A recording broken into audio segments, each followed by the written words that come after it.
ရိသတ်များအားလုံးပဲမင်္ဂလာပါရှင်ဒီနေ့ညမှာရှင်မြိုင်ကစားသွားမယ့် CDA နဲ့လီဂို1ပွဲစဉ်တွေရဲ့ပွဲချုပ်သုံးသက်ချက်တွေကိုတင်ဆက်ပေးကြပါမယ်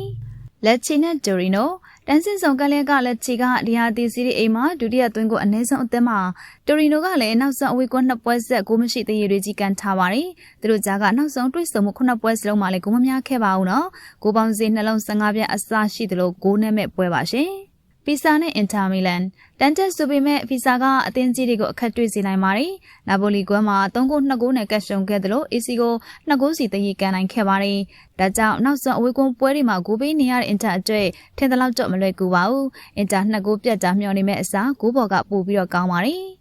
အတလန်တာနဲ့ဖီယိုရန်တီနာအတလန်တာကဂျိုင်းယက်ချန်ပီယံလိဂ်မှာဂိုးပြတ်နိုင်ပွဲရရှိခဲ့ပေမဲ့ CDA မှာတော့ရှုံးပွဲဆက်နေပြီးတော့အဲဒီက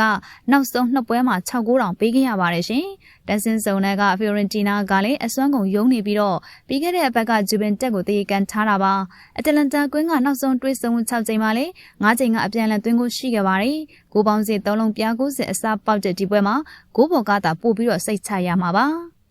ရိုမာနဲ့နာပိုလီအမတ်ပေးစရာကိုဦးဆောင်နေတဲ့တင်းနဲ့နှစ်မှတ်ကအဆင့်3ရောက်လက်ရှိချန်ပီယံတို့ရဲ့တွေ့ဆုံမှုပါရှင်ရိုမာကဒီဟာတီပွဲကြီးတွေမှာတကူကိုမရှိရလက်တွေပဲကန်ထားပြီးတော့နာပိုလီကလည်းနောက်ဆုံးစီးရဲ့အဝေးကွင်း3ပွဲမှာတကူသာသွင်းနိုင်ခဲ့ပါတယ်ရိုမာအင်ကွန်နာပိုလီနဲ့နောက်ဆုံးတွေ့ဆုံမှု6ကြိမ်စလုံးမှာလည်းကိုမများခဲ့ပါဘူးကိုပေါင်းစီနှလုံး15ပြားအရှုံးသာရှိတဲ့ဒီတစ်ကြိမ်တွေ့ဆုံမှုမှာလည်း9နဲ့အုံမှာပါရှင်ရှော့ဘောနဲ့ဘရက်စ်ဂျာရဲ့ Conference League မှာ Palace ကိုနိုင်ခဲ့တဲ့ Strawbot ကလီဂိုမှာလည်းအင်္ဂွန်3ပွဲဆက်နိုင်ထားတာပါတန်စင်စုံနာက Brats ကတော့ဒီဟာတီမှာအတော်လေးရုန်းကန်နေရပါတယ်ရှင်ဒါပြ Brats ကဒီဟာတီလီဂိုအဝေးကွန်း6ပွဲမှာလည်းလီပွဲရှုံးထားတာပါတလုံး85ပြအစားပေါက်တဲ့ Strawbot အင်္ဂွန်9ပွဲဆက်ပါအောင်မယ်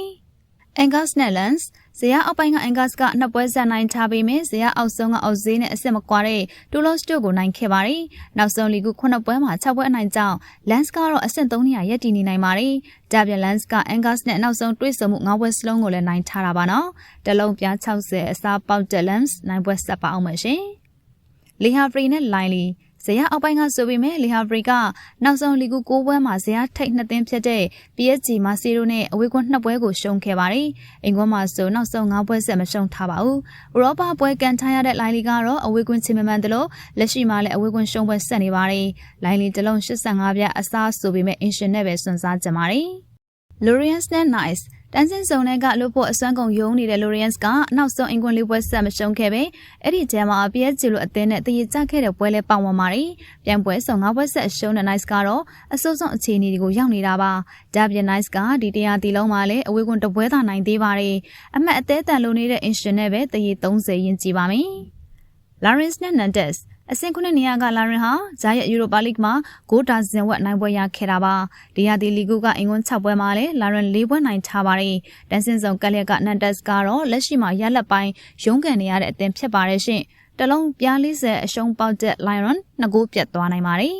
ဟုတ်ကဲ့ပါရှင်အခုတင်ဆက်ပေးခဲ့တာကတော့ဒီကနေ့ညမှာရှင်မြိုင်ကစားသွားမယ့် CDA လီဂို1ပွဲစဉ်ရဲ့ပွဲချုပ်သုံးသက်ချက်တွေကိုတင်ဆက်ပေးခဲ့တာဖြစ်ပါတယ်ကြည့်ရှုအားပေးခဲ့ကြတဲ့အတွက်ကျေးဇူးတင်ပါတယ်ရှင်